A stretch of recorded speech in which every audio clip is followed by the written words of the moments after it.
اللهم صل على رسول الله اعوذ باللہ من الشیطان الرجیم بسم اللہ الرحمن الرحیم السلام علیکم خواتین و حضرات. کچھ سنڈے سے ایک چیز پر ہماری بات چیت چل رہی ہے کہ غور و فکر. انسان غور و فکر تو کرتا ہے، اور جہاں سے بات ہماری چلی تھی وہ یہ تھی کہ جو حدیث مبارکہ ہے کہ جس نے اپنے آپ کو پہچانا اس نے رب کو پہچان لیا. اگر ہم اسی بات کو آگے لے کے چلیں تو جب ہم اپنی ذات پر غور کرتے ہیں کہ کس طرح سے ہم نیست سے ہست میں آئے، کس طرح سے ہم عالم ارواح سے عالم الاسباب میں آئے اور عالم الاسباب سے پھر دوبارہ عالم برزخ میں چلے جائیں گے، تو پھر ہمارا ذہن اس قوت کی طرف جاتا ہے جو دکھائی نہیں دیتی لیکن محسوس ہوتی ہے. وہ غیر مرئی قوت جس کا کہیں وجود نہیں لیکن ہر جگہ وجود ہے. تو اب اس کو کیسے پہچانا جائے؟ یہ تو اپنے آپ کو جب ہم پہچانتے ہیں، اپنے آپ کو ایگزامن کرتے ہیں، اپنے آپ کو دیکھتے ہیں کہ کس طرح سے ہم ایک ناپاک قطرے سے ایک 6 فٹ کے جوان کی صورت میں وجود میں آ گئے، تو یہ تو اندازہ ہوتا ہے کہ ایک قوت ہے جو ہر جگہ موجود ہے، جو سب سے بڑھ کر ہے، سب سے طاقتور ہے. لیکن وہ قوت کیسی ہے؟ تو پھر ہمیں چاہیے کہ ہم یہ دیکھ لیں کہ ہمارے اندر کیا کیا چیزیں ہیں. ہم ان چیزوں کے ذریعے سے اس قوت کا گمان کریں کہ وہ ایسی ہوگی کہ انسان مہربان ہے، انسان میں اللہ نے معاف کر دینے کی صلاحیت رکھی ہے، انسان کو غصہ آتا ہے، انسان انتقام لیتا ہے، انسان سخی ہے، سو آن سو فورتھ. آپ ان ورچوز کو دیکھتے جائیے. تو اسی ریفرنس سے اگر ہم آگے چلیں تو یہ نہیں کہ ہمیں اس کی حد کا پتہ لگے گا، وہ تو بے حد و حساب ہے.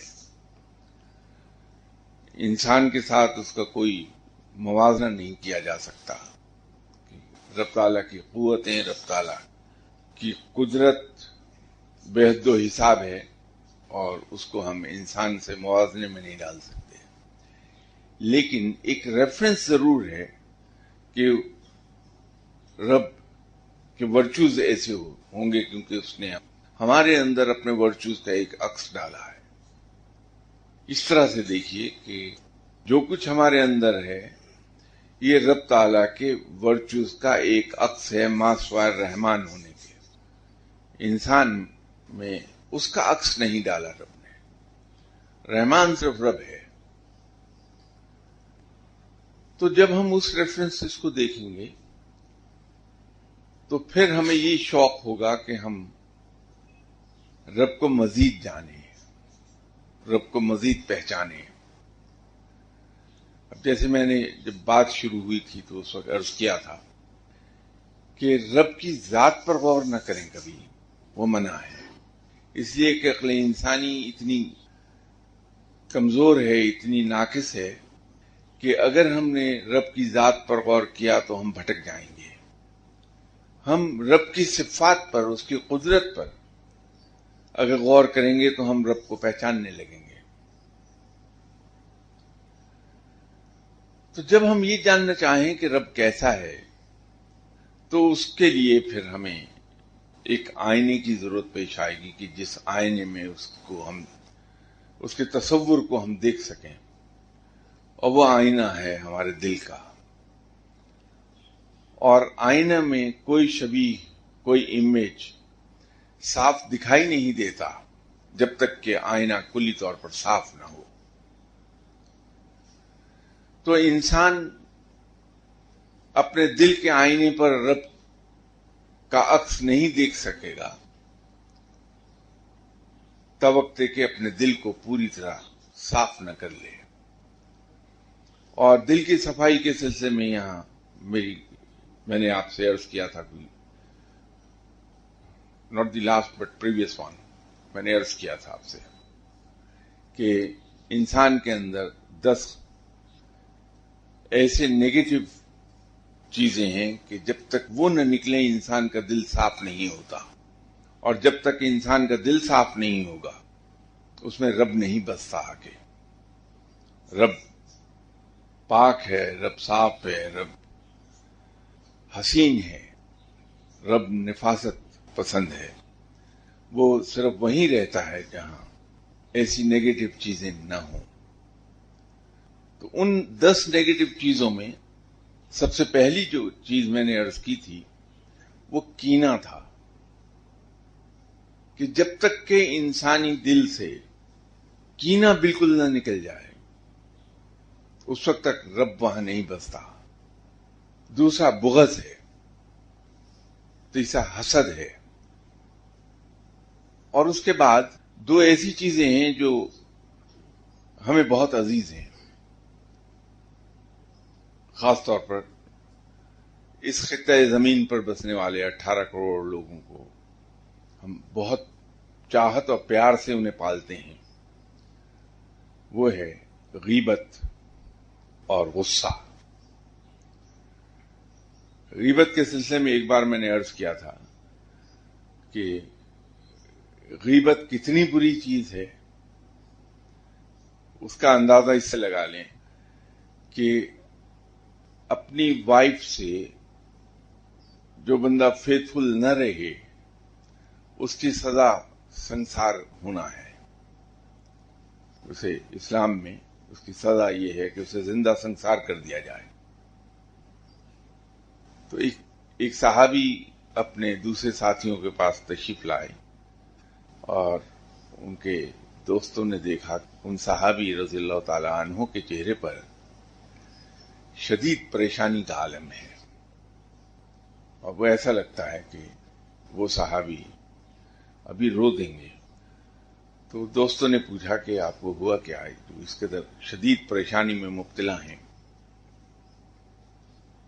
تو انہوں نے کہا کہ آج مجھ سے ایسا گناہ ہو گیا جس کے بارے میں مجھے اندیشہ یہ ہے کہ شاید میرے تمام نیک اعمال ضائع ہو گئے ہیں اور مجھے شدید سزا اس پر ملے گی.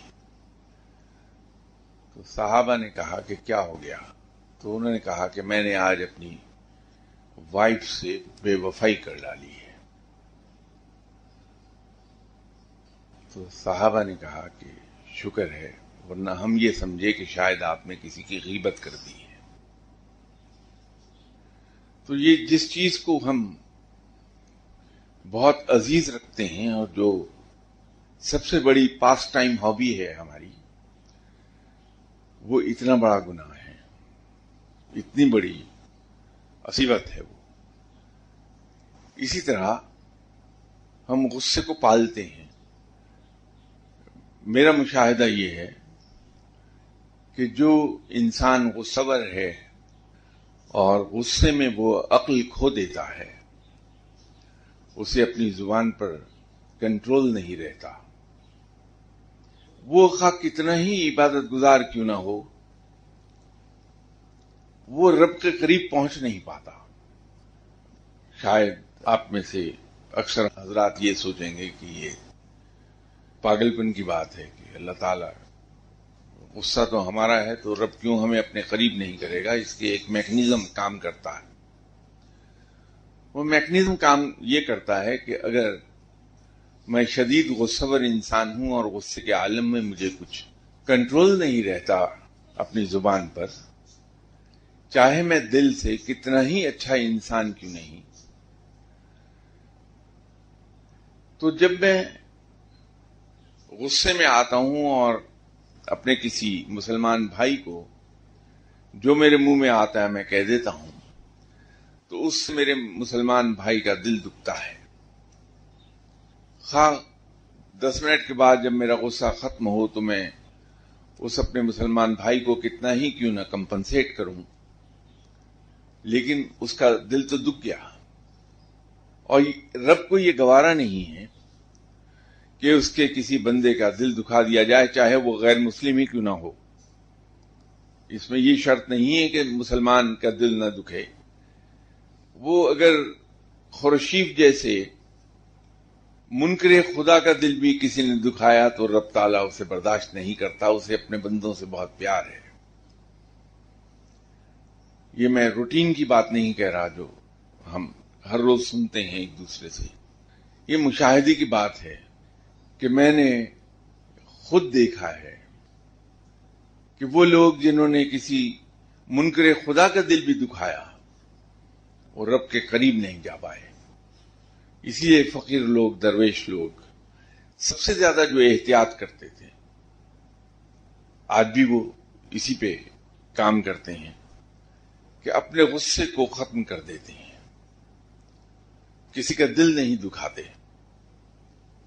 کسی بھی فقیر کے لیے نو کہنا سب سے مشکل کام ہے دنیا کا، وہ کسی کو نو نہیں کہہ سکتا، نہ نہیں کہہ سکتا۔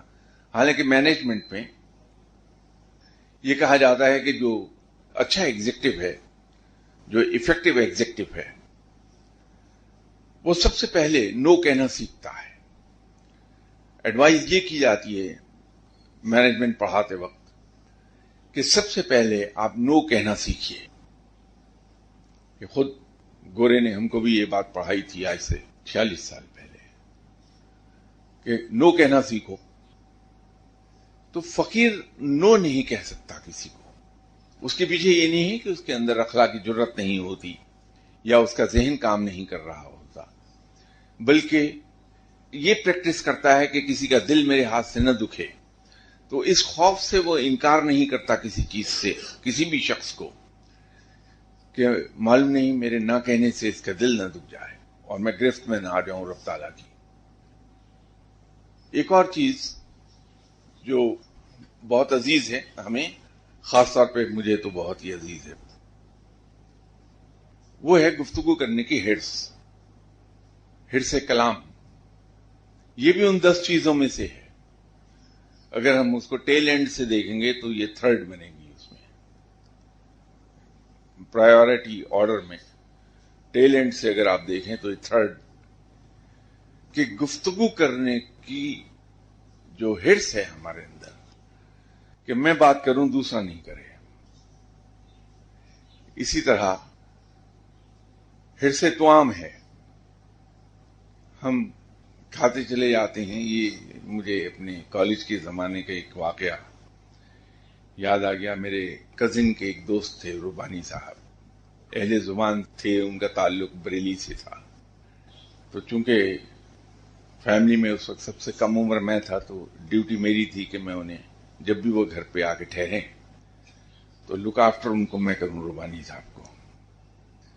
اور مجھے نہیں معلوم کہ ان کو یہ گمان کیسے ہو گیا کہ میں بھی اہل زبان ہوں، حالانکہ پنجابی کتنے ہی لکھنوی انداز میں اردو بولے، وہ بولتا پنجابی ہی میں ہے، اردو بھی پنجابی میں بولے گا اور انگریزی بھی پنجابی میں بولتا ہے۔ تو معلوم نہیں ان کو یہ گمان کیوں گزرا کہ میں اہل زبان ہوں۔ تو ایک روز انہوں نے مجھے کہا کہ چلیے سرفراز صاحب ایک جگہ چلتے ہیں، یہ آئیے تشریف لے چلیے۔ تو ایک جگہ جہاں وہ گئے وہاں 2 صاحبان کھانا کھا رہے تھے، تو ربانی صاحب بہت غور سے انہیں دیکھتے رہے۔ تو جب انہوں نے دیکھا کہ ان کے کھانے کا سلسلہ دراز ہوتا جا رہا ہے، کوئی 20 منٹ گزر گئے ہیں لیکن وہ کھانا ابھی جاری ہے، تو مجھے کہنے لگے کہ سرفراز صاحب، ایک پنجابی میں اور ایک اہل زبان میں بس اتنا ہی فرق ہے جتنا ایک بھینس میں اور بکری میں۔ تو میں تھوڑا سا حیران ہوا، تو میں نے ان کو چونک کے دیکھا کہ کہنے لگے کہ جو اہل زبان ہیں وہ بکری کی طرح ہیں، جیسے بکری اگر کچھ کھا رہی ہے، آپ اس کو ایک بار خشک کریں تو دوڑ جاتی ہے، کھانا چھوڑ دیتی ہے، لیکن بھینس اگر کھرلی میں منہ ڈالے ہوئے ہو تو جب تک کہ انہیں 10-20 ڈانگیں نہ مار دی جائیں وہ منہ نہیں اٹھاتی کھرلی سے۔ تو پنجابی بھی جب کھانے پہ آتا ہے تو پھر بھینس کی طرح منہ اٹھاتا نہیں ہے. تو میں نے دبی زبان میں کہا کہ سر میں بھی پنجابی ہوں. تو ان کو جھٹکا لگا تو کہنے ہیں اچھا واقعی. میں نے کہا جی میں تو جالندھر کا پنجابی ڈھگا ہوں. تو یہ جو حرص توام ہے یہ بھی ان بری چیزوں میں سے ایک چیز ہے.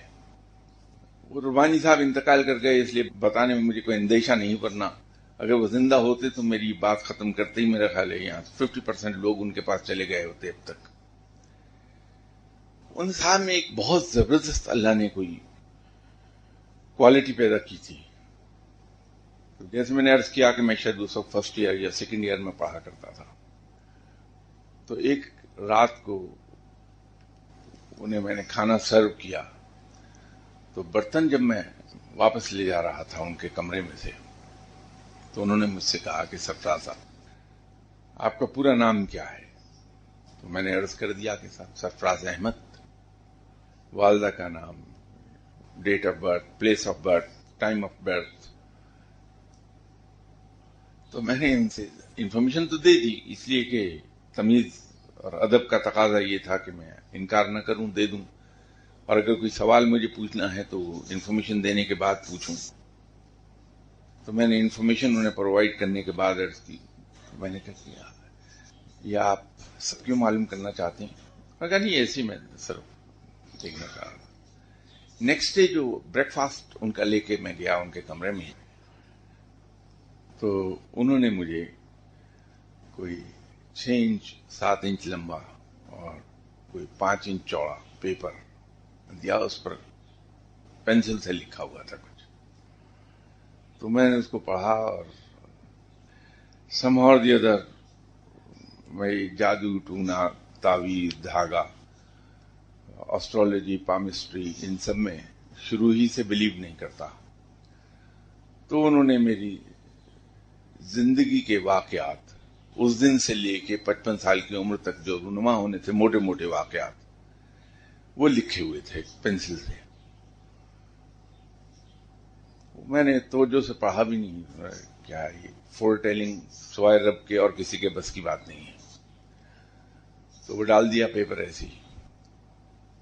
تو میرا خیال ہے شاید 1990 میں معلوم نہیں 3 چیزیں کہاں سے برآمد ہو گئیں.